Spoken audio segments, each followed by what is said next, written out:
You're listening to the Youth Critic. You're listening to the Youth Critic podcast on KHZ Network. Find us on Facebook at Decibel UNG Radio and find us on Twitter at Decibel UNG.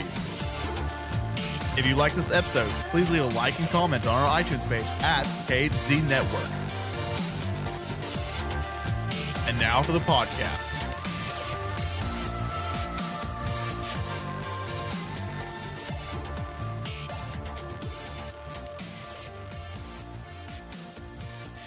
Hello everyone, welcome to the Youth Critic Interviews. I am your host, Cale Smith, and today we are going to be listening in on the interviews I did at 42nd Annual Atlanta Film Festival. Yes, you heard that right, folks. I got to do red carpet interviews for the opening weekend of the 42nd Annual Atlanta Film Festival. I was deeply excited and deeply grateful of the festival for having me and Allied Atlanta Marketing for having me do interviews. It was great. It was a gigantic rush of adrenaline, and that's just my own experience / reaction towards it. So to do a little preface and do a little bit of housekeeping, this week is going to be primarily focused on the 42nd Annual Atlanta Film Festival, and there's going to be a lot of React podcasts where I review movies from the festival and also do red carpet interviews from the festival. So for this first set of interviews from the Atlanta Film Festival, I got to talk to the writers of Blindspotting, the Sundance hit / opening night selection of the Atlanta Film Festival. Also, I did these interviews with the Burton Wire's Christopher Daniel, who is an incredible journalist / co-interviewer that I had for this red carpet of Blindspotting, and Maynard. Great to work with him. Great to work with him for the last couple days on Friday and Saturday. And really good person. Check him out. I'll put links to the Burton Wire and Twitter handle in the description below.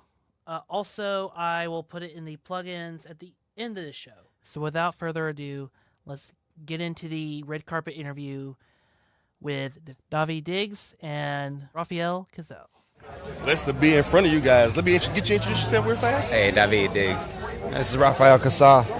All right, so 10 years putting this beautiful piece of art together as a team, and as a package, you made music together as well.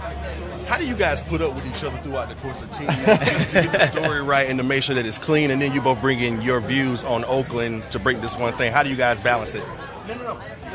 I think, because we really became friends through artistic collaboration, and I've always been a fan of Rafael, so I respect his opinion and his craft so much. And also being together for that long, it's also, you get to watch somebody grow as you're growing too, hopefully becoming a better artist. So, the arguments that we had were always always about just making the piece better, and I don't take any of his advice about art or otherwise lightly, So if he says something and he's adamant about a point, he's probably right, And there weren't a ton of arguments that were where we couldn't get past them very quickly. Yeah. Absolutely.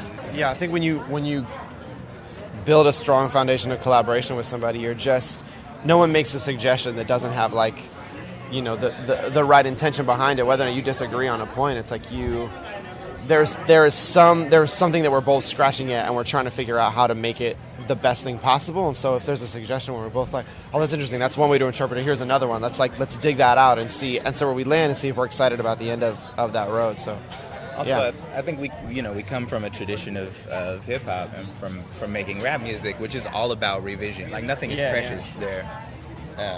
So we just you're not scared to throw anything out in that case. So is this how you would describe your writing process then? Yeah, I mean, Well, it evolved. You know, the early drafts of this were the two of us actually sitting around the same laptop with the same pirated Final Draft copy on it, like trying to figure out how to write a script at all, you know.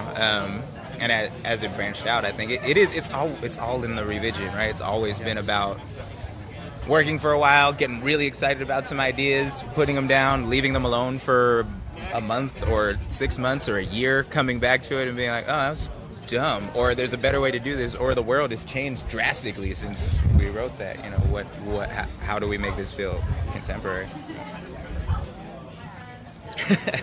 That one. We got it wrong. Thank you, guys. I appreciate it. All right, thanks everyone for listening. You can find Christopher Daniel at Journalistorian on Twitter, and you can also find The Burnt Wire at The Burnt Wire. And you can find me on Twitter at MovieKale, and you can follow the podcast and all the updates at the Youth Critic, and you can also follow this channel that distributes this podcast at KHZ Network. Thank you. Thanks, everyone. We'll be back with you in just moments for the Maynard interviews.